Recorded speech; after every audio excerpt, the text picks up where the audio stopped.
You're listening to the Huddle Up Podcast with Chad Jensen and Zach Kelberman. Join Broncos Country's deep divers at milehighhuddle.com and sound off. And now it's time to drop some knowledge.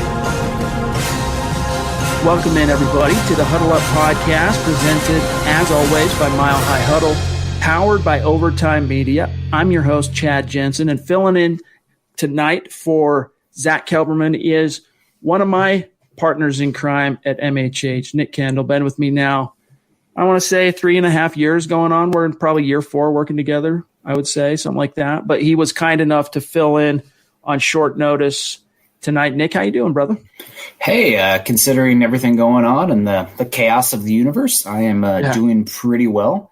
Heads up, anybody following me on Twitter, the cat's back home today. Had past 3 nights in the animal hospital, so good news on that and the personal front. And it looks like it's going to be 90s here tomorrow. So as tradition for Carl and I have to talk a little bit of weather before we get going because we're basic. So, things are okay. Well, I'm glad to hear the kitty cat is back home and on the road to recovery. That is definitely good.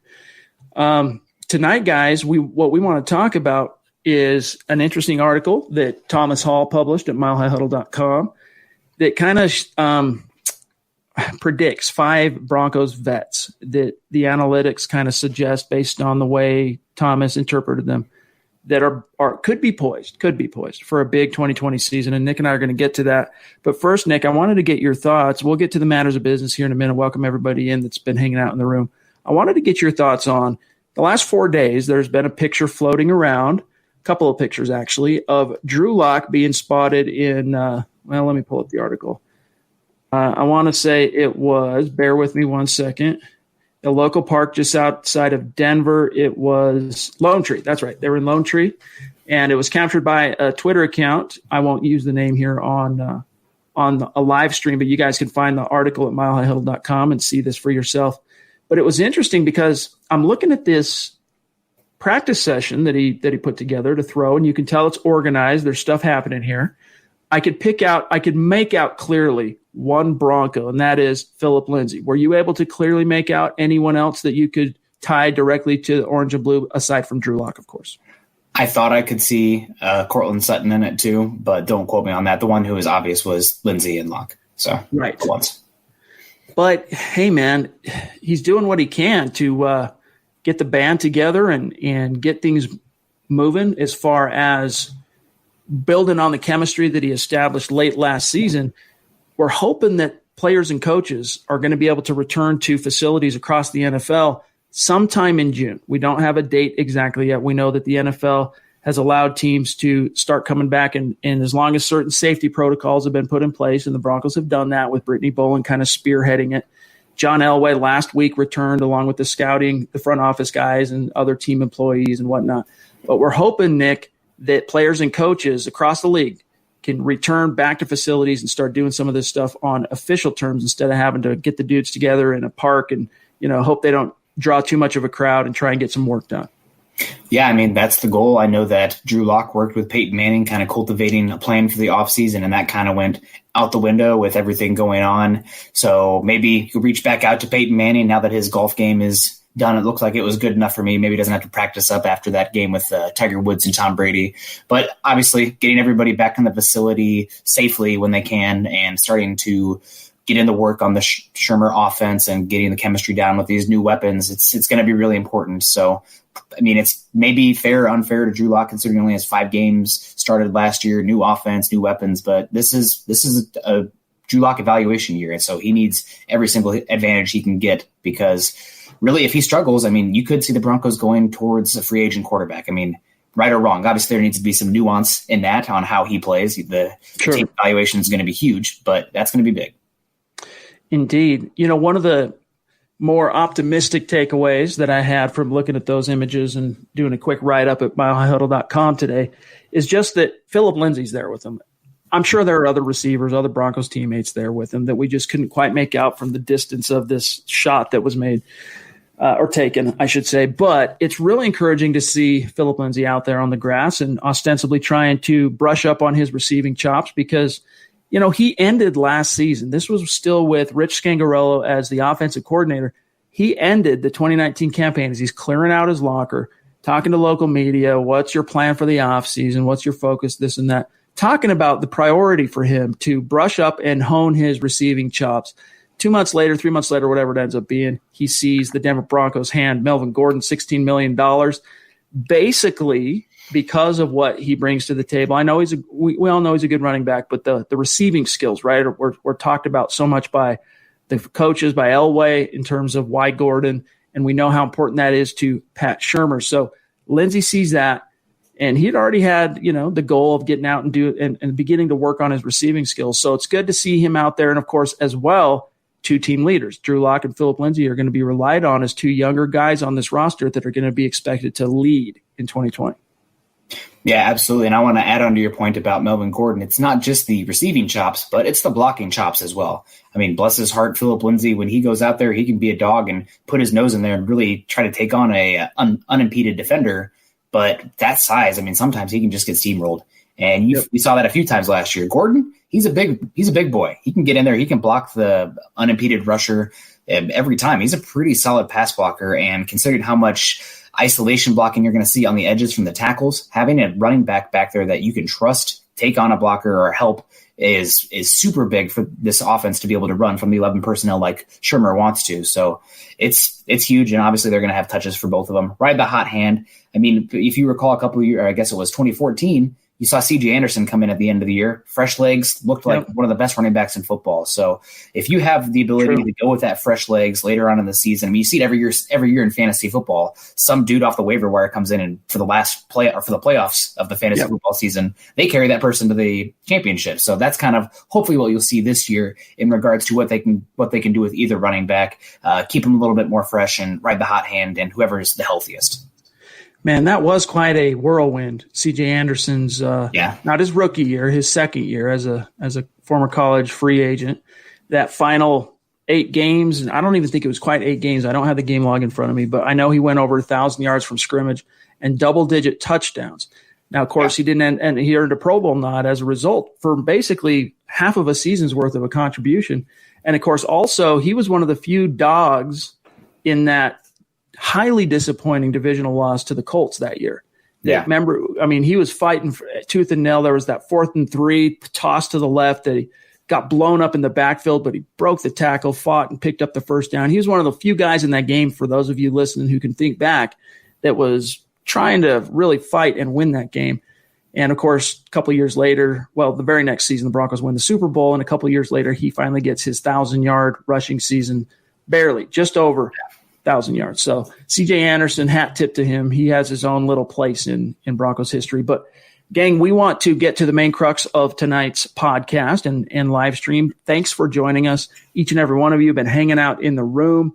Toy Mafia, Dave, what's going on? Martino, good to see you. Buona Beast is in the house with us. Brian, good to see you. Matthew, ZX, if I didn't name you, don't think we don't love you. We appreciate all of you joining us here tonight, and especially with what's going on in the world right now. Very tumultuous in the United States, in our country right now. And, that's right, Johnny Baby. I'll botch saying your last name. Let me get to it. Let me get – you got his there you go. Thank you. Buona Beast is the man pulling it up for Johnny Baby, whose birthday it is today. Showing some love with the super chat, even though he can't participate in the entire stream. Showing some love. Happy birthday from the Huddle Up podcast from Mile High Huddle. He says, sorry, I can't stay to watch, but going to dinner with the fam for my birthday. Have a great night, MHH fam. Stay safe, everyone. # state of being. Very cool. Really appreciate you, John. And Nick, this is one of the true blues of this community that I would say lately, John, you've probably been listening more after the fact on demand, but you still jump in early in the stream, show a little support to the channel, and we appreciate you. So happy birthday from us, my friend. Happy birthday. Hopefully we'll see you on Tuesday sometime in the future. Yep. Tuesday, you got Building the Broncos tomorrow night. Carl will be back in the saddle, right? So good to go. Gang, real quick, before we dive completely into tonight's topics, and any questions, any topics you want us to get to, as always, put them in the stream and we will try to get to them. But first, real quick, make sure you know how to connect with us on social media. Follow the main account, the main podcast account @HuddleUpPod. That is important because not only are we tweeting out everything Huddle Up, but we're tweeting out everything for all of the podcasts, including Building the Broncos, Dove Valley Deep Divers, and our new podcast, which features Nick here and also Luke Patterson, Mile High Insider. So as long as you're following at Huddle Up Pod, you're not going to miss any of the podcast information that we might be updating you with on a day-to-day. And then while you're at it, follow the main account at Mile High Huddle for breaking Broncos news and analysis in real time. And then, guys, if you're in a position, check out the merch store, huddleuppod.com. Get your swag on, if I can find the banner here. Get a hat, get a Mile High Huddle State of Being jersey, get a Building the Broncos hat, whatever floats your fancy, stuff for dudes, stuff for girls, the whole 9 yards. There's a little something for everybody. So if you're in a position, check that out. And if you're not, it's all good. We're just happy to have you here with us. 3 things you can do, easy things that you can do to support the channel, support what we're doing on a daily basis here, creating content for you. Subscribe, especially if you're on YouTube, like, and share this out. Those 3 things, simple, but can help us out quite a bit. This is the Overtime Podcast Network. All right, Nick, I want to get to, in fact, Buana, I don't know if it's possible for you to bring up the next super. I don't want the chat stream to jump. We'll grab Josh, and then we'll grab the main one here, the main topic of today's podcast. Josh Barrier jumping in. That's a name I don't recognize on Super Chat. So, Josh, thanks for the support, my friend. We really appreciate you, and it's good to have you. He says, keep up the great work, guys. Destroy that like button, Broncos country. Amen, my brother. Very cool. So, Nick, you have read the Thomas Hall article. Mm-hmm. And, again, I don't want to go too far down the rabbit hole of exactly all of the analytics and what they mean. You guys go read the article. I know Bonnabees shared the link in the chat stream. So when you get some time after this podcast, go check it out. But basically, Thomas went through and he uses Pro Football Reference quite a bit as kind of a focus for his analytics and the content he produces for us and the stories he writes. And going through those, through Pro Football Reference's main kind of performance tool that measures performance, it's called performance value. He found 5 Broncos in which it kind of hints toward them having a big season in 2020. And I want to go through these just real quick, get your thoughts on this, Nick, and then we'll see what's on everybody's mind in the chat stream. First and foremost, Thomas references, Juwan James, of course, the right tackle. Let me just quote him real quick. This projection seems rather obvious. For some reason, James has a solid outing. This is something I know you've talked quite a bit about, Nick, every other season, and his good play appears to occur on even years. There really is no reason for this to happen as far as the odd and the even, but it does provide a ray of hope that 2020 is going to be a good season for James. Not only that, but it will also be his second training camp to learn from the best in the business in Broncos O-line coach Mike Munchak, who can take his game to the next level. Also, James will have a very solid player next to him in Graham Glasgow. Lastly, in the seasons James is on, he averages 3 points above his average performance value based on analytics. So if that holds true in 2020, which is an even year, he will have an increase of 7 points over last season in which he appeared in less than 100 snaps. That is the largest projected increase for any player on this list. So it will be a boon for the Broncos O-line and the protection of Drew Lock, with the caveat, Nick, that Juwan James stays healthy. So your thoughts on Juwan James? I know it's something you've talked about before as far as the odd years and the even years, but what's your outlook for James going into 2020? Well, I've said it on here before. The best the Broncos offense looked the entire season last year, and the best the offensive line looked as well, was when Juwan James was playing. You know, you could shift a little bit more attention to the left side of the line, give Bulls a little bit of help. And James out there, I went back, granted, it wasn't a lot of snaps, but he looks like he belongs. I mean, he's so smooth. He's very long. He's actually younger than Garrett Bowles. He has a birthday coming up in the next few days, I believe. They're the same age then, but he's like a week younger than Bowles. But Isn't that crazy? That is crazy. I mean, he came into the league extremely young, where Bowles was 25 as a rookie. Right. But James, the biggest thing, the caveat is what you said at the end. Can he be healthy? And I'm looking ahead. I'm always looking ahead. Obviously, roster building is something that's fun to discuss, armchair GM, blah, blah, blah. But, you know, if he does have a great season this year, what do you do? Because then the next year will be the off again year, and you can move on from him. Granted, you have a sizable amount of dead cap, but that's assuming this season goes well. So that's the best case scenario for 2020. If he does play, though, offensive line should be exponentially better. I mean, hats off to Elijah Wilkinson last year going in there. Obviously, a backup. You never want to rely on a backup. That means something went wrong, and he did have his struggles, but when Juwan James was there, it was night and day difference for that entire offensive line. So again, if Juwan James can be healthy, obviously a regression candidate upward regression towards the mean of his career. Right. And I mean, you've talked about it before. We've talked about it on the Huddle Up podcast quite a bit, but for all the flack that Juwan James has garnered due to his lack of availability last year and just kind of the bizarre story that the Broncos pushed in terms of what was really going on with him. Then at the end of the season, we get that article from Nikki Javala of The Athletic that calls into question how the Broncos handled it from the player's perspective, that it was kind of botched. And I don't want to necessarily go down that rabbit hole, but the bottom line is when he was on the field in week 14 on the road against the Houston Texans, that first half, he played that entire first half. That's when we saw this Broncos offense perform at its best. So we want him on the field, and hopefully the Broncos will get him on the field and it'll work out. Now, let me shift here to the next guy on Thomas's list, and then we'll start working toward the chat stream as soon as we can. Von Miller. Here's what Thomas says, quote, by Miller's own standards, he had a down season last year. He was still a great player, but the Broncos need him to bounce back in a big way if they're going to make the playoffs. Thomas's bold prediction, here it is, he will. Miller is aging, and his performance trend is starting to trend closer to his average each year, but he has never had 2 seasons in a row that were below his mean performance value based on analytics. His mean, that means his average, is much better than most players in the NFL. So for him to be at his average, he's still an elite player. And he says a little bit more about Von Miller. But a bounce-back season, Nick, are you seeing that on the horizon for the 8-time Pro Bowler?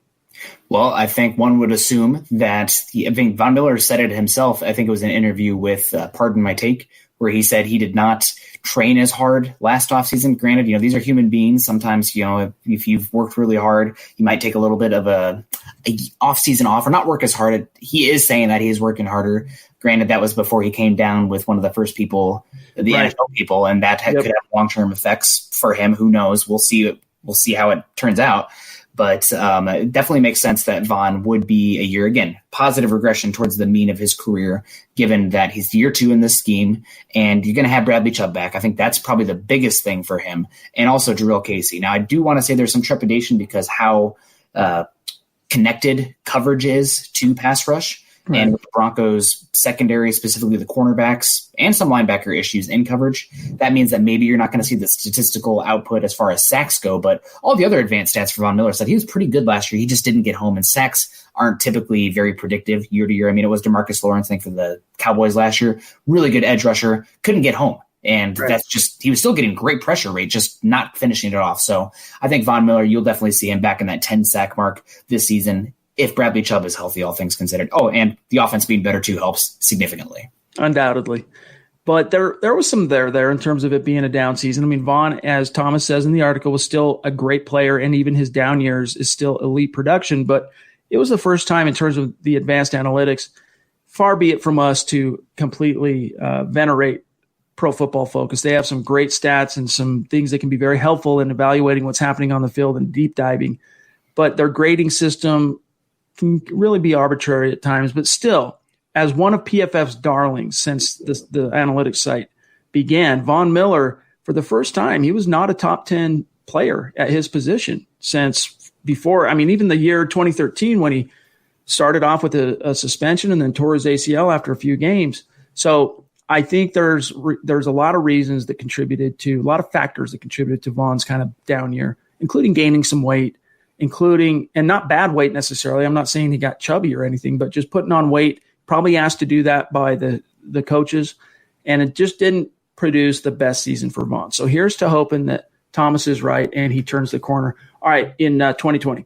All right, Nick, let me just roll through these last 3 and then this dark horse. So he's got Justin Simmons, he's got Bradley Chubb, and Deshaun Hamilton. Now, in Chubb's case, this would literally be a bounce back because he missed 3/4 of the season with that torn ACL.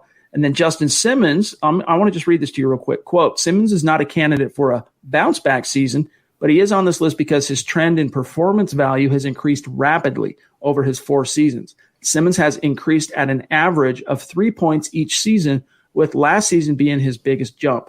So this trend should continue and vault him into truly elite status. Simmons is a key cog in the Fangio defensive machine, and the payday coming to him at some point this summer he will more than justify. And then Deshaun Hamilton is kind of a surprise, Nick. So those 3, and then we'll talk about the dark horse in whatever order your thoughts on Deshaun Hamilton, especially knowing that KJ Hamler is being injected into this equation as, assuming that he is going to play a lot of ball because he's a second-round pick. Well, I actually joined Benjamin Albright and Ryan Edwards on KOA a couple of weeks ago talking about some potential deep dark horses for the Denver Broncos this year. And the one that came to mind for me was Deshaun Hamilton. Again, it's the state of the world right now. You're not having these rookies typical workout with Drew Lock like you would see normally. And wide receivers, normally you see him take a year or two. So Deshaun Hamilton's already been here. You know that he fits this offense. You're going to see more 3 wide receiver sets. So there's a little bit more piece of the pie in terms of snaps to go around this upcoming season, theoretically. And again, KJ Hamler, while I do think, 2021 and beyond, I'm really excited for him. But as far as 2020 goes, I wouldn't sleep on Deshaun Hamilton just yet. Now, I don't think he is a super dynamic receiver by any means. He's more of a catch and fall down kind of wide receiver, which those guys are, the Wes Welkers of the world, they have their fits, but honestly, their values plummeting by the season. It really is. You need to have explosive playmakers everywhere. So I do think, though, given the chemistry we saw last year, given that it's year 2, given the 11 personnel with Shermer, Deshaun Hamilton does make a lot of sense. And again, I don't want to be the glass half empty kind of guy, but with rookies, it's everyone's excited, but tap breaks. You never know until you see it on the field. This is the Overtime Podcast Network. You do help keep me in check, speaking for myself, in terms of getting too out over my skis, excited about specific rookies, especially premium round rookies and whatnot. So that applies to KJ Hamler. That applies to Jerry Jeudy. Let's see it out on the field before we crown him as, the next this or the next that. But Deshaun Hamilton is – what's that? Sample size. Yes. Scientist in me. Let's get a bigger sample size there. Let's see a little bit. Let's see him out on the grass. But Deshaun Hamilton is a guy that Zach, he hasn't been – and by the way, Zach is recovering from a little bit of a cold. He'll be back in the saddle Wednesday night. So we wish him well and hope he recovers quickly. But he hasn't – he's really been high on KJ Hamler and very down on Deshaun Hamilton, not to put words in his mouth, whereas I've been a little bit more optimistic about not sleeping completely on Deshaun. And a lot of that, too, has to do with how he performed down the stretch and the way he connected with Drew Lock once Lock was inserted as a starter from week 13 on. So it will be fun to see how that shakes out. Justin Simmons, I don't think we really need to spend too much time talking about him on this pod. Everyone knows he's an all-pro. He is one of the best young safeties in the league. But I want to get your thoughts and your outlook real quick, and then we'll grab Stuart McPeak, Zeus McPeak Super Chat on Bradley Chubb, your outlook for Chubb in 2020. So Simmons, real quick, I think that Simmons is a phenomenal player. He was one of my favorite picks that John Elway's made in his career. When he made that pick, I was head over heels. That was probably my favorite pick early on in that 2016 draft. So Simmons, it's great to see him. Also, he's in a scheme that fits him perfectly with how much intelligence they demand from him. He's long. He is decently athletic. He's not a guy where in the Wade Phillips scheme / Joe Woods, it was much more cover 1, cover 3. You'd see the single high safety and that strong safety dropping down. Justin Simmons has okay range, but not a single high safety Earl Thomas type, where he covers sideline to sideline. And then you didn't see the Cam Chancellor coming down in the box from Justin Simmons. When you saw that, there'd be some issues. So it's much more Kareem Jackson and Justin Simmons play the same position. It's just with that match quarter. So there's going to be rotation going on and differences based on what they're asked to do and what the offense is doing. So perfect defense for him. Arguably the Broncos' most valuable player they have on their roster right now, if you're talking long-term perspective, just because how good he is and a perfect fit for this defense. That being said, he was phenomenal last year. How much better can he get? He's in his prime right now. That's one just based on, because he's not a bounce back, how much better can he get? He's already incredible. He's already an all-pro. So that's the one I have a little bit of a question about, just because the definition of which one's going to bust out. Yeah. Bradley Chubb, though, so much is riding on him, because even though you've got Jerry Atachu re-signed, you got Malik Reed going into year 2, I'm still waiting for Justin Hollins to do anything that impresses me. That's just me. 5th round. And then, of course, you got McTelvin Ajim coming in and Derek Tuska, the 7th round pick. Now, Ajim is obviously a down lineman, but still, some pass rush help has been added, kind of a churning the bottom of that depth chart. It all is contingent, though, on Chubb's availability, because if Chubb is back to be in 2018, Bradley Chubb, you can get by with a rookie 7th rounder and Tuska as one of the depth guys, and Jerry Atachu and Malik Reed and Hollins. So your thoughts on Chubb? This is a big season for Chubb. Obviously, he's coming off, I believe it's the 2nd ACL injury on the same ACL, which is concerning. One of them was in high school, so it's a little bit down the line, but still, he's coming up with this. This is going to be year 3 for him. So technically 2-3 years left on that contract as far as the 5th-year option goes. Yep. And you're talking about life also potentially. We talked about Von Miller earlier, life after Von Miller. So Bradley Chubb needs to have a good year this year. Again, sacks are great, but they're not exactly indicative of how good a pass rusher is playing. It takes a defense from an entirety to get a sack. So I'm more interested in the pressure rate, the hurries, etc. Will he get 12 sacks this year? A lot of them came in clumps. I remember it was his rookie year. He didn't have sacks for a while. Then all of a sudden, boom, he dominated. I think it was the Rams game. He had like 3 sacks in that game, just dominated Andrew Whitworth. So Chubb is 5th overall pick. We should have high expectations for him. I wouldn't put him in the same light as Myles Garrett or Nick Bosa, but as far as a Joey Bosa goes, a guy who's good enough to be a number 1 edge rusher on our team, I'd expect that this year from him. And again, Broncos defense took a little bit to get going last year. You saw them shift up that front 5, Shelby Harris over to defensive end, put in Purcell, kick out Josie Jewell and Corey Nelson, put in Alexander Johnson and Todd Davis. The defense was night and day. Now imagine how good they would have been with freaking Bradley Chubb. So I do expect a great season from him. He's going to be a really good player in this defense. All-Pro, I'm not ready to say that, but multi-year Pro Bowler, that should be the expectation. It's going to be fun to see how it shakes out. We got to tip our cap to Zeus McPeak jumping in with a super chat. Every time he's in the stream, he's showing love on super, and he is Zeus McPeak for a reason. He has etched himself out the number 1 spot up there on Mile High Huddle's Mount Rushmore, and this is just a small example of why. So consistent, so outgoing in his support and passion for the Broncos, and we just appreciate you, Stu. So thank you. You called him Zeus? Zeus McPeak. That's right. I see he's got the Seattle profile pic there, so he must be over in Olympic National Park on Mount Olympus. Zeus. Well done, my friend.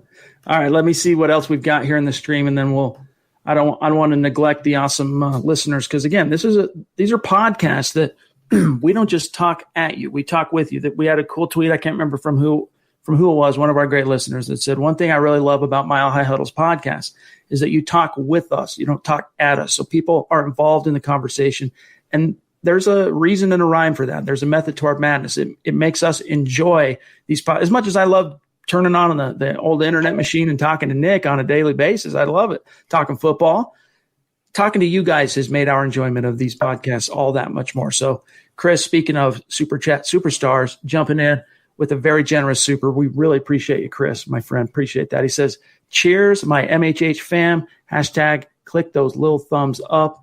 Very cool, Chris, and it's good to see you, bro. All right, let me see what else we've got here in the chat stream. We got a little catching up to do. Some good conversations taken off while you and I have been talking this article of Thomas's. Derek Green jumping in, $2 super. Good to see you, Derek. Excuse me. And give a hello to your wife from us as well. I know she listens. He says, great to see you guys. Keep up the pods. Denver Broncos for life. Hey, man, we're just up in the ante when it comes to the pods. You know this. We're adding podcasts to our programming. So, Christy, the queen of MHH, showing love. Really appreciate you, Christy. And it's good to see you, as always, in the stream. And for those of you who missed it, the last few pods, we've been letting everybody know. But once we cross over 7,000 subs, which will happen this week, we're going to have Christy on our celebration pod of crossing 7. And you guys can get a chance to talk to Christy in the flesh, so to speak. So that'll be fun. And Christy, thank you. All right, let me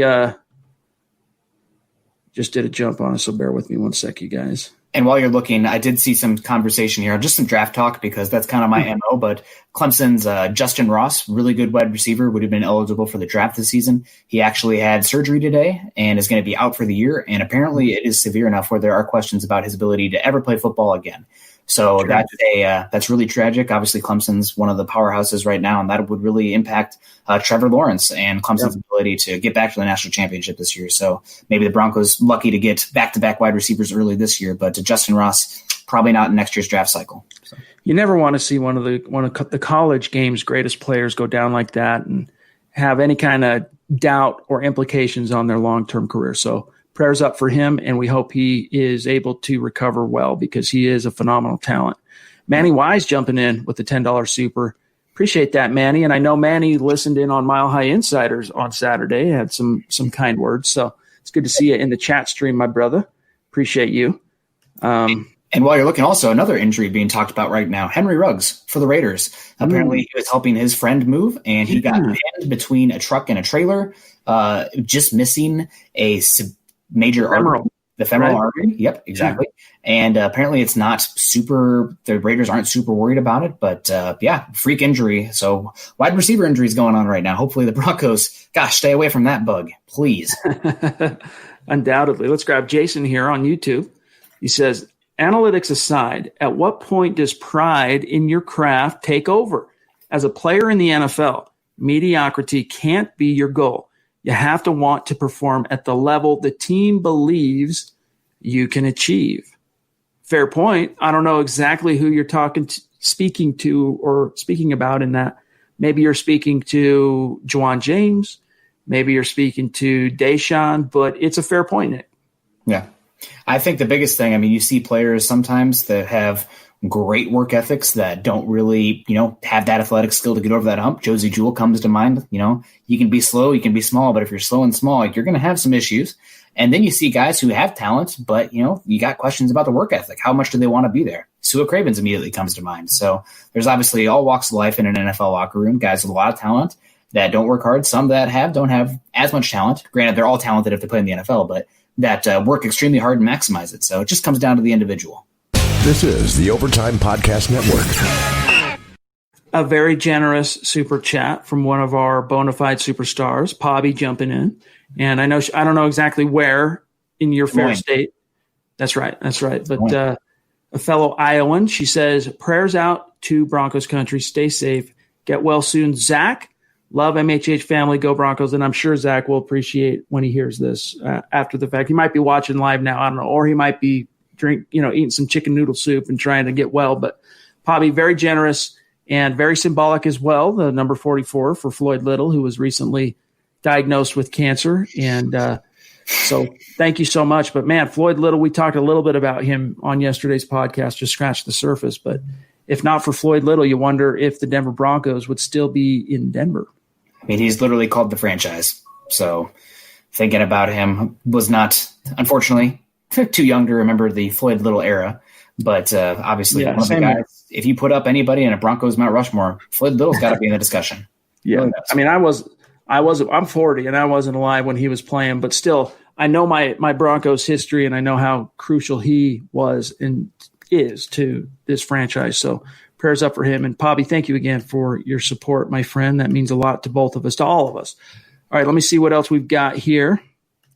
Here's a question from Jay on YouTube. Nick, he wants to know, did Jerry Jeudy have problems tracking the football in college? Now, this is a player I know. Nick is one of those, when I say a draft expert, that's not just something I say. This guy spends a ridiculous amount of time, not just watching film and breaking down film on college prospects, but reading the scouting reports, talking amongst all the draft nicks, scouting community, the whole 9 yards. What's your answer on Jerry Jeudy having any ball tracking problems at Alabama? I never really saw much ball tracking issues as far as Jerry Jeudy. Honestly, Henry Ruggs, despite being a speedster, had the same average depth of target as Jerry Jeudy. And also Jeudy is playing the slot, so that doesn't really make sense in terms of where these guys are lining up. So I don't think that's really a question for Jeudy. My biggest question for Jeudy is his ability to snag the ball in traffic.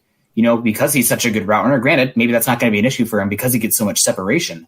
But you didn't really see much where he had to be physical at the catch point in traffic, having to come down with those balls. So I guess if you're talking about physically separating from press coverage, specifically on the boundary, and then tracking beyond that, that could be a question. Excuse me, hit my mic there. That could be a question beyond the ball tracking. But that's not really something that comes to mind immediately for me. It's more the physicality of his game. But if that's even going to be an issue because he separates so well, it's yet to be seen.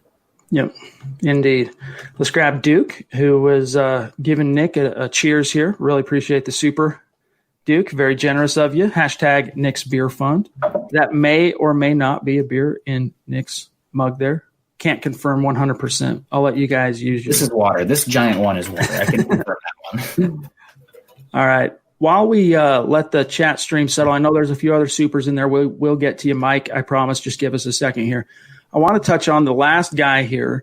In fact, it might be the most interesting guy thrown out from Thomas Hall's article, his dark horse, and that is third-year corner Isaac Yiadom. Now, let me just read this to you real quick, Nick, and I want to get your thoughts on his outlook in your mind. Quote, "It is no secret that Yiadom has had his struggles in his first 2 seasons in the NFL. However, he is on an upward trend. In 2019, his performance value increased 3 points over his rookie campaign. He's also going to be entering the age where defensive backs are most likely to have their peak seasons. Defensive backs typically have their peak season between age 25 and 27, and Yiadom is currently 24. Furthermore, he was also on an upward trend similar to Hamilton in 2019. Yiadom struggled early in the season, but by the last 5 games, he was getting more playing time and responded with 4 passes defensed in a backup role. To put that into perspective, that was more than Chris Harris Jr. had over that same time span," close quote. Nick, Isaac Yiadom is one of those Broncos that just, look, he's disappointed a lot of people, but I think he also at the same time gets a lot of unnecessary flack from some in Broncos country. And, you know, I've probably said some things that may have contributed to that over the last couple of years. I don't know. But I think there's a little bit more there than fans might realize at this stage, just because, you know, he's kind of underperformed in terms of the expectations as a 3rd-round pick. And when he's been on the field, though, getting away from being, you know, if he can get away from the grabbiness, he's got a lot of athletic ability that if the coaches can reach him, I could see him becoming a very potent cornerback on the boundary for this team. But do you really see that happening? Can he put it all together? Well, is he ever going to be a lockdown boundary man corner? Probably not. I just don't see the hips. I don't see the recovery ability. He's a little bit stiff. But what Yiadom does have going for him is he has got decent size and length. He is intelligent, and he tackles. Mm-hmm. So that to me means that, yes, there are going to be times where he's going to get beat, especially if he's isolated and teams are going to go at him. Granted, last year that's Chris Harris was the number 1. You're going to try to target the number 2 when you can. It's not like you had CHJ, Roby, and Talib, like the Broncos' heyday as far as the quarterbacks go. Right. But for Yiadom, I'm very curious to see what his role is going to be this year. Those 3 things we talked about, the size, the intelligence, and the length, all that makes me point towards the potential that maybe Yiadom is not going to be that boundary cornerback that you're used to seeing. Maybe he's going to be that kind of versatile guy that takes over the Will Parks role as that 6th defensive back, maybe a little bit more safety usage, maybe a little bit more nickel usage when you have those 6 defensive back looks. So obviously there's been some disappointment with Yiadom, 3rd-round pick, been better than Brendan Langley as a 3rd-round pick. We're not talking about raising a high bar there, but right. That Yiadom, because he can tackle, because he's intelligent, at worst you have a guy who can come in and play special teams, and you need those guys. But I would not bury him just yet. I think there's a role for him, and with how much versatility, how much Fangio asks all the defensive backs to do, how much bleed over there is from especially the safeties, I think there's still a potential for Yiadom to be a big contributor to this defense. Now, is he going to be a Pro Bowler? No, but I think he could have some. I mean, again, a Will Parks level role on this defense. Eventually, if it clicks for him, I could see him being a force. Like you say, is he going to be the next Aqib Talib at 6'1" on boundary, locking down dudes? Probably not. But it's really interesting that you talk about him as perhaps factoring in more in at the safety position, you know, some form in the nickel and the safety. And that's something that has been spitballed on this podcast. I know it's something that Zach has kind of seen, or sees, I should say, unfolding, but it will be interesting to see. And I think Thomas could be onto something, just because I think the coaching that you get from Vic Fangio and Ed Donatell, eventually you're going to see it pay dividends with some of these young guys who have the potential in spades, but just haven't quite been able to put it together between the years. I think it's going to click for him eventually, and I hope it is this year, but he's got this year and next year to figure it all out. But then again, there's a lot of young, hungry corners on this depth chart looking for a seat at the table, so he might not have 2 years to figure it out. Shotgun approach at quarterback or at cornerback this year, so fingers crossed to emerge. Let's grab Mike here jumping in. Mike D or Mike. I don't know how. Mike D. Mike, I'll just call you Mike. $10 super. Bad breath onion rings. Yes. Appreciate you, Mike. He says, since we're so deep at skill positions all over the offense, do you think we could see the Broncos running down the field and rotating in fresh players to wear down the defense, especially at home? So a lot of young talent at the skill positions. On paper, you can say the Broncos have an embarrassment of riches now at the skill positions, but so much of it is still relatively unproven at the NFL level. Outside of Cortland Sutton and one very encouraging and productive year from Noah Fant, not quite completely polished. You could tell watching Fant as a rookie, and obviously he was a rookie, that he was still very much a work in progress, which only makes you that much more excited to see what he could become when it all clicks for him. But still, outside of those two guys, Jerry Jeudy, his floor is so high that it's probably a relatively safe bet that if Drew Lock is the point guard and the distributor of the ball type quarterback, gets it to everybody, spreads it out, Judy's probably going to have a pretty productive rookie season. But what's your answer here for Mike about rotating skill guys in to wear down the D? I think that's important, and it's an option that you can do. Also, if you have an injury, like let's say the Broncos before this draft and Sutton gets injured and is out for 4 to 6 weeks, knock on wood, everyone, but the offense is tanked. I mean, let's call it as it is. They're screwed. So now if you have an injury, you're not, completely screwed. So that's something that's good, but I don't think you're going to see a massive rotation all the time because, you, again, like you said, a bunch of unproven guys, and you want to get the best guys out there still. You want to get your playmakers out there. So cream should rise to the crop. They can rotate the skill positions, especially running back. But I don't think you're going to see it at such a rate that it's, shocking or anything. Right. Amen to that. And this is one of the coolest things that I love to see in the chat stream is people who are longtime listeners. We have about 10,000 subscribers on the RSS feed. And what that means for those of you who don't understand it, RSS feed is where after we live stream these and we put an intro on the beginning and an outro at the end, we upload it to the podcast so people can listen on Apple and they can listen on iHeart and they can listen on Spreaker and Stitcher and CastBox and all the podcast listening platforms. We have about 10,000, a little more than 10,000 people that are listening on demand through those mediums. And we see things like this, guys who are fans that are listening after the fact on demand.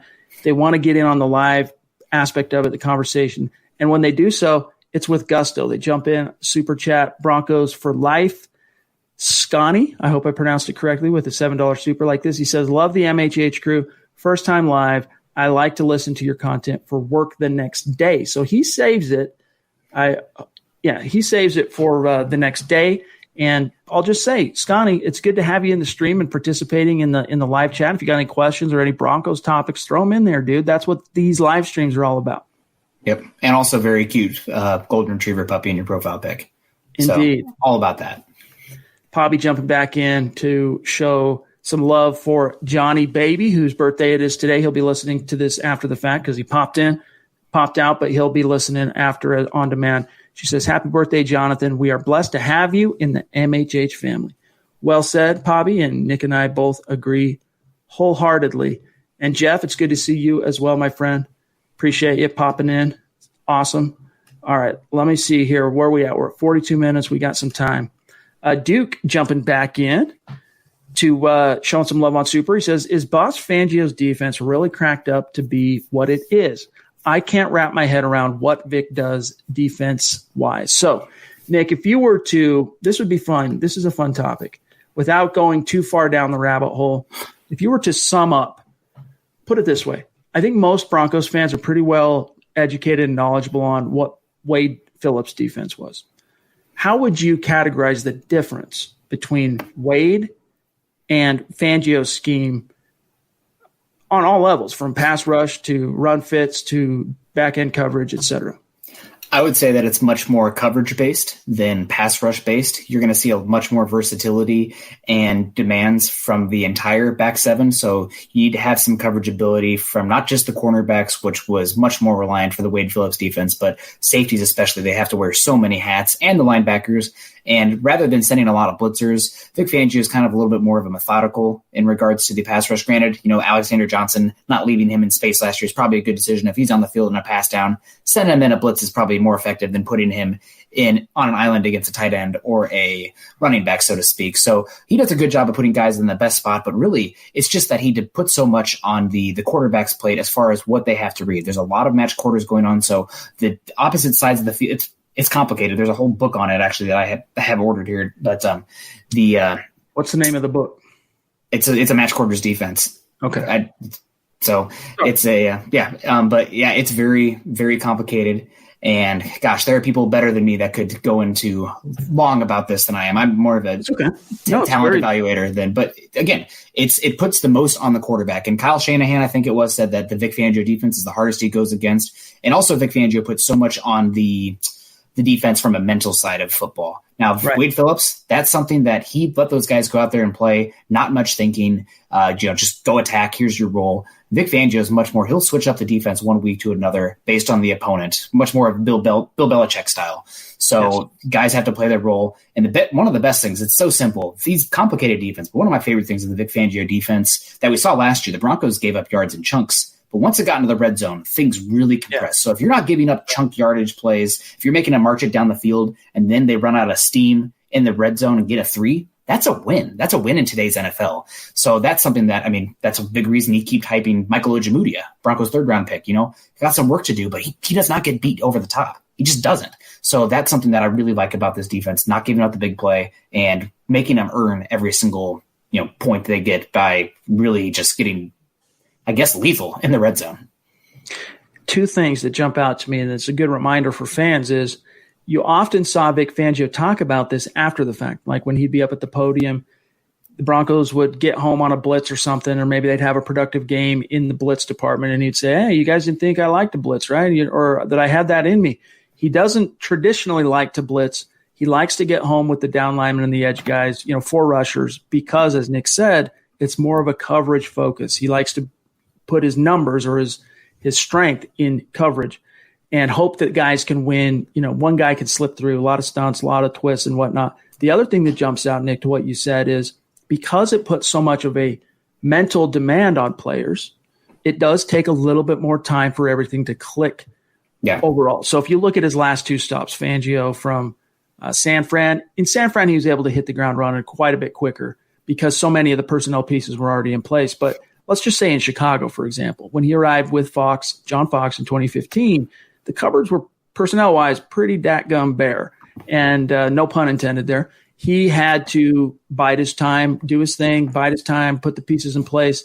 It took a good 3 years before it really started becoming potent, and then you get who was it? Well, of course, Khalil Mack, but there was one Roquan in 2018, and then everything just clicks. So that's why it takes a little time. And as Nick already talked about in a previous segment on today's podcast, there was a reason why the Broncos got out to a slow start defensively last year. No takeaways, no sacks until week 4.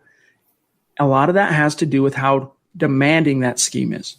And also, the big thing, the reason it makes quarterbacks so, I guess, difficult for them is there's a lot of split field coverage. So what's going on one side of the field is not exactly what's going on the other side of the field. So a quarterback will read man coverage on one side and think, oh, man coverage, I should have player X open on the other side. Turn, guess what? It's zone. And he'll throw it right into the defender's hand. So really, quarterbacks, they put so much on their plates, and they have to be able to analyze not just quickly, but throughout the entire play. Absolutely true. And Duke, thanks for a really good question there, my friend. Good stuff. And the book I was talking about is from Cody Alexander. So if you want to look at it, it's Match Quarters, a modern guidebook to split field coverages. And Vic Fangio is one of the, we talk about him as the kingpin here, or the mob boss, but for the Match Quarters defense, Vic Fangio is one of the renaissance men for that. If you want to be a real football nerd like the Mile High Huddle dudes, you gotta brush up on your football reading, and that one is going to be, I can just tell you right now, that one's going to be a little more dense and academic in terms of X's and O's. But start with something like this. Start with something like, if you want to learn how, starting point, very consumable book for anybody. A lot of stuff out there for people who want to learn more about the game, learn more about football. But let's grab David here, who is one of our Super Chat superstars, so consistent. And we appreciate you, David. And it was fun to shout you out on Twitter. Also on Instagram, my friend. I don't know if you're on Instagram, but if so, reach out to me privately. Let me know what your handle is. Wanted to thank you for the love on Twitter today. He says, when do you see the Broncos making any roster changes via trade or free agency? So, Nick, all the big moving and shaking aspects of the offseason are in the books, the draft, the free agency. It's all done. There are a few places roster-wise that kind of remain a little topsy-turvy. I could say offensive tackle is concerning. I could say cornerback depth in terms of proven dudes is a little bit concerning. A lot of fans think that the immediate solution is just go sign somebody, especially when you've got a perennial All-Pro like Jason Peters sitting out there at left tackle and whatnot. Our message on the Huddle Up podcast has basically been, as much as you might want to see some of these moves get made at this stage, the Broncos are in a holding pattern until training camp at the soonest, more likely until the doorstep of the regular season, in terms of they got to see what all these moves and additions they've made, they got to see how that comes out in the wash before they make any additional moves in terms of the way they're thinking. So what's your answer, though, here for David in terms of potentially any additional roster moves? I mean, there's always a possibility that something could happen. The Broncos could have a deal on the table with player X and their agent told them to stand by and the player decides, you know what, I'm tired of waiting. I'm just going to sign that contract and go with what the team originally offered. So that's always a possibility. But really, I mean, you said it right. It's not just the Broncos on a holding pattern. It's the entire NFL. Right now, they have a lot of guys that they like. They want to see what these guys that they brought in are going to do. So, training camp, preseason, after probably, I guess, week 3 of preseason, if you want to call it that, you'll see some moves there in regards. I mean, I think that's when the Broncos brought in Duke Dawson last year. So that's when you kind of see those moves can potentially happen. And that's just because there's going to be more talent available to pick from too. I mean, rosters are going to be cut from, 90 right now down to 53 or not including the practice squad, but that's there's going to be more options available then, and also some market fluctuation. And it's not just bringing in some guys. Potentially, you could see the Broncos move on from somebody. I mean, maybe Royce Freeman. They like one of these younger guys they brought in, Royce Freeman, off to the Eagles for a 6th-round pick. I mean, that's just the nature of the game. So probably a wait and see, not just the Broncos, but the entire NFL. Indeed. Let's grab Terry here up in Canada, proving that, as always, Broncos country is not a geographic location. It is a state of being. He says, release the monster. Cheers, Broncos country. Hashtag state of being. Hashtag Nick's beer fund. Hashtag Broncos world. And we all know what the emojis mean. We love you, Terry. Appreciate you, brother. Michaela jumping in as well with a super chat. Really appreciate that, my friend. One of our superstars. She says, hello from the technical world. Lots of love. Right back at you, sister. Appreciate you. Good to have you in the chat. All right, let me see. Mike Evans jumping in, one of our superstars. So consistent, supporting the channel, supporting the shows. We appreciate you, Mike. He says, I don't have anything of value to add tonight. Just want you to know we appreciate y'all.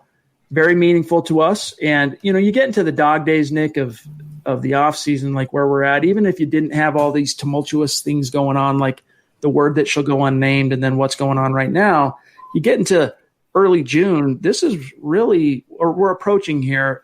Traditionally, it's about halfway through June is when the phase 3 of OTAs ends. And then you get 6 long weeks of just nothing until training camp.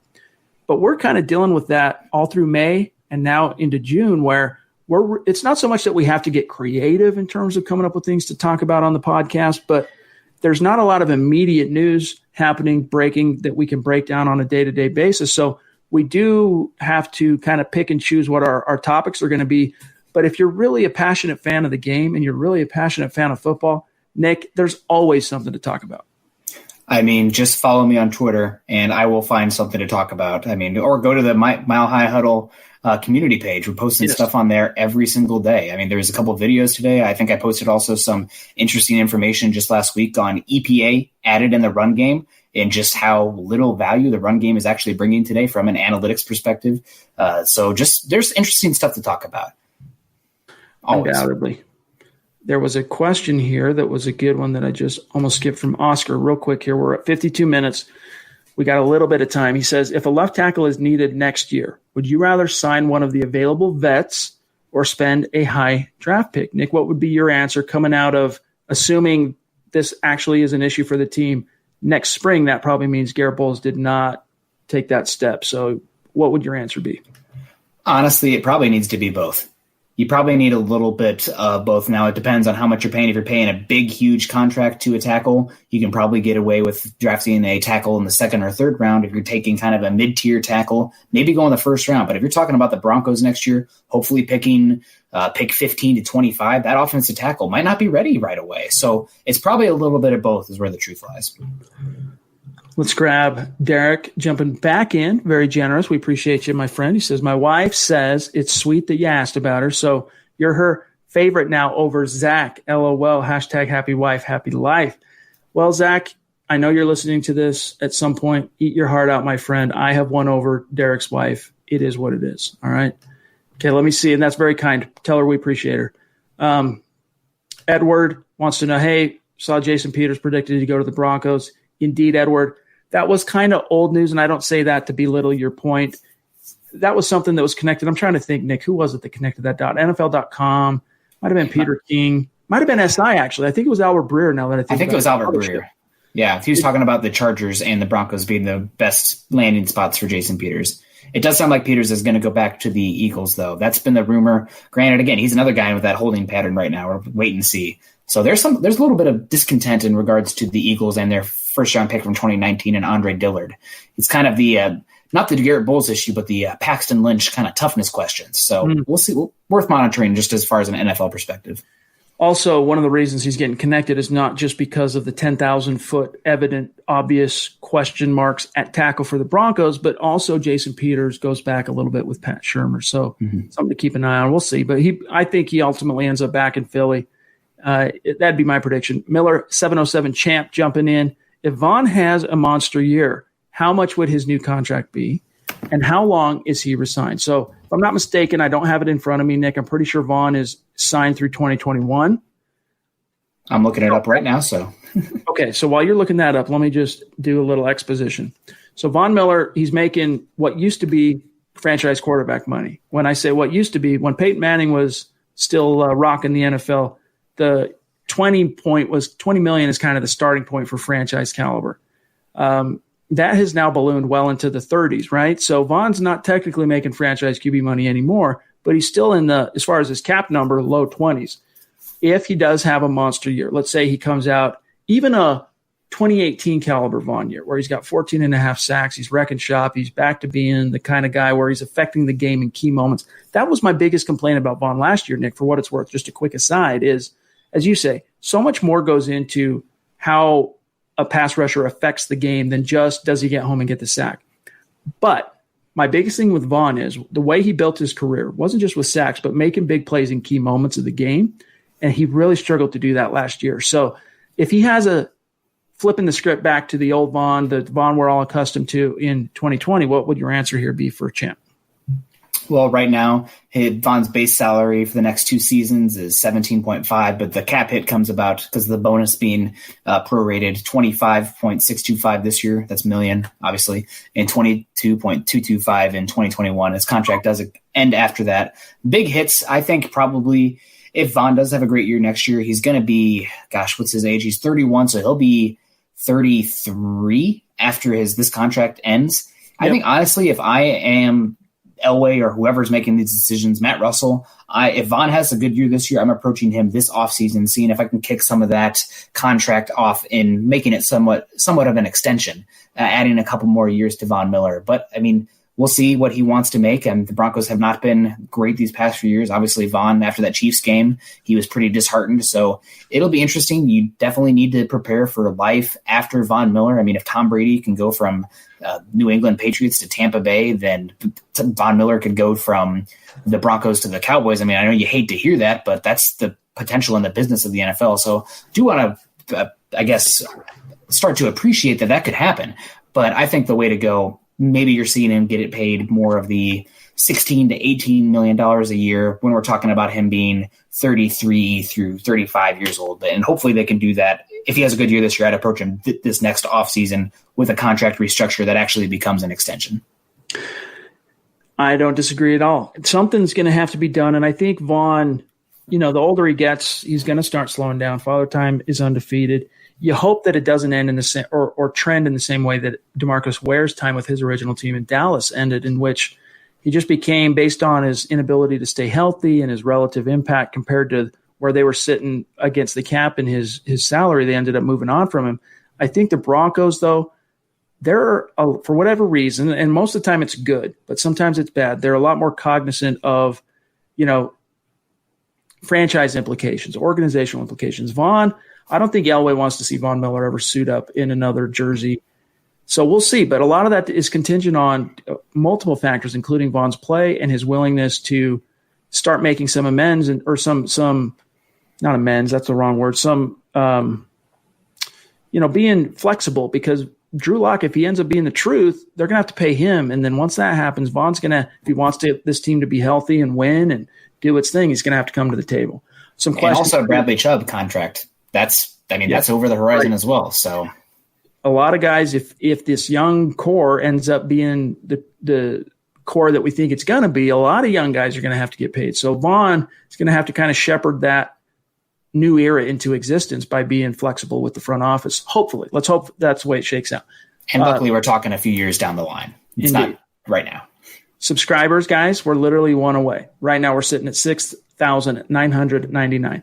So many, I would say the last I looked, it was 36% of our listeners that listen to every pod and every stream on YouTube are not subscribers, yet they listen to and check in on every single one. So if you're one of those, just check. If you're not subscribed, hit that subscribe button, get us over the hump, and we will put our 7,000 plans into effect for later on this week. All right, guys, we are nearing the end. We're at 1 hour, and there's a few supers that are stacked up, and you know how we roll on this pod. We don't leave any of our superstars out in the cold if we can avoid it on a podcast-to-podcast basis. Mr. Boggins jumping in, not only a superstar, but a friend of the show. Without being asked, he went out and made a cool intro for the podcast that we've used on a few just to mix things up. For legal reasons, Mr. Boggins, we can't use it on every single one, but we do appreciate the passion. Jumping in here, $10 super. He says, see, if we just put a couch on the field and ask Henry Ruggs to move it, he'll pull something. Side tone. He did pull his thigh. Side note. He did pull his thigh at the combine too. Correct me if I'm wrong, Nick. I think it was a hammy, but yeah. Yep. So, I mean, haven't seen much injury there. Henry Ruggs, I thought he'd be a great fit for the Broncos because I think he's a really good wide receiver too when you already have Cortland Sutton there. But as far as the wide receiver one goes, I am really interested to see how Darren Waller and Henry Ruggs feed off each other on the same side of the field. You'll see some fun stuff there with, I guess, fun. We hate the Raiders, but for the Raiders this upcoming season. But I'm with you. Put the couch on the field. Let's do it. Let's get weird. The hype for Henry and Henry Ruggs in Broncos country got a little much for my taste, but very, very good player. But I remain, as you guys know, I wanted CeeDee Lamb number one if the Broncos were going to go with the wideout, then Jerry Jeudy. So I'm okay that it's Jeudy over a guy like Henry Ruggs, as great as he is. No complaints. Ice cream. Said it all offseason. That's right. Zika Bowden jumping in. Don't recognize your name, so thank you for the super chat. Means a lot to us. He says, or she, I'm sorry if I botched that. Love the pod, guys. Curious what you think about KJ Hamler's odds of justifying the second-round pedigree with so many mouths to feed. Very interesting. Your answer, Nick. Well, I did an article on it. I was actually trying to scroll down quickly to find it, but it was about a month ago. I think it was Palmer TV, discussed Vic Fangio bringing in KJ Hamler, and Fangio talked about Hamler being super important without even touching the ball because of the speed he brings. From the slot, he dictates coverage. He means that if you play single high safety and that safety has to follow one side of the field, you're very vulnerable deep on the other side. So being able to dictate coverages, not have as many guys in the box, I mean, that's all. It's all football. It's a simple game. It really does come down to a numbers game in the end. So when you can have a guy like Hamler out there, even if he's not touching the football, he can impact the game, and that's something that's big. And all it takes is one touch also where he can have a huge impact. So explosive playmakers, that's becoming more and more of the game today. Pass game, obviously, but explosive playmakers in the pass game where you can get chunk yards on one play, and Hamler can bring that easily. So even if he doesn't touch the ball one week, I think you can still argue that he can bring value because there's so much he can do without even touching the football. There you have it, guys. All right, we're going to get to these remaining supers. Rapid fire, unfortunately, because we're over the hour point, we do got to get these remaining supers very quickly. But first, real quick, James, he says, I'd love to see an MHH article on essential reading, a collaborative effort, a book list, as it were. On that topic, I have flirted with, you guys have heard me at different points over the years, reference books I'm reading on this different football subjects and whatnot. We've already mentioned two tonight. I've flirted with having a section, like a segment on the podcast, of just kind of like some Cliff Notes version of whatever football book I'm reading at the time once I complete it. Just kind of going through interesting things that I think you guys might find compelling on the podcast. But as far as an article, that's definitely something we could put into consideration. Definitely something we could consider, James. And we'll see.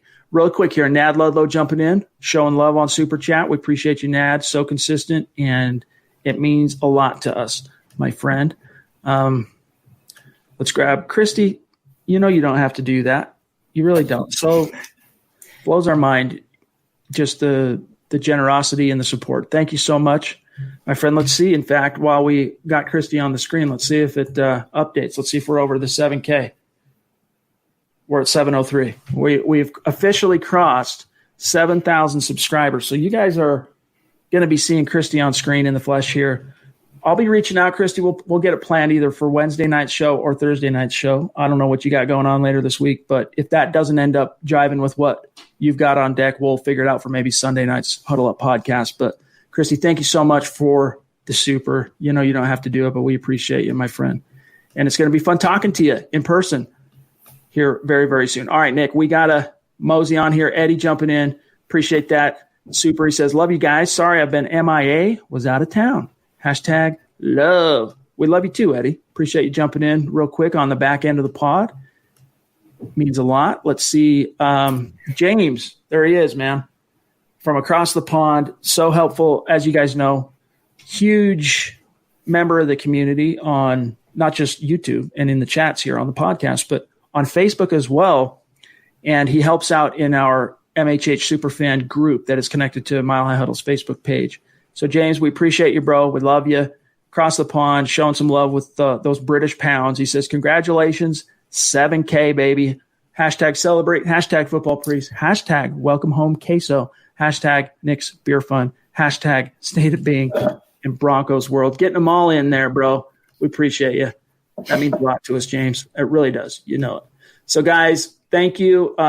We crossed 7,000 tonight. As we were talking to you guys, everybody made a push. Everybody got us over the hump. Zach here says, I know someone would sub when it flashed 6,999. I was tempted to unsub and resub real fast. 7K. Haha. I just decided it was more prestigious to have the longer lasting sub. Hey, dude, it worked out. We knew we were going to get there. We're at 7. And Nick, just a quick reflection. We didn't cross. I mean, this channel existed initially just because we wanted a place for the auto share where we host our Spreaker or our podcast. We wanted a place for there was an auto share option to go onto YouTube, and us being podcast guys, we know how many people listen to podcasts on YouTube nowadays. So we thought, well, let's start a channel so that we can have somewhere to auto share these pods. And then we started putting our videos on it.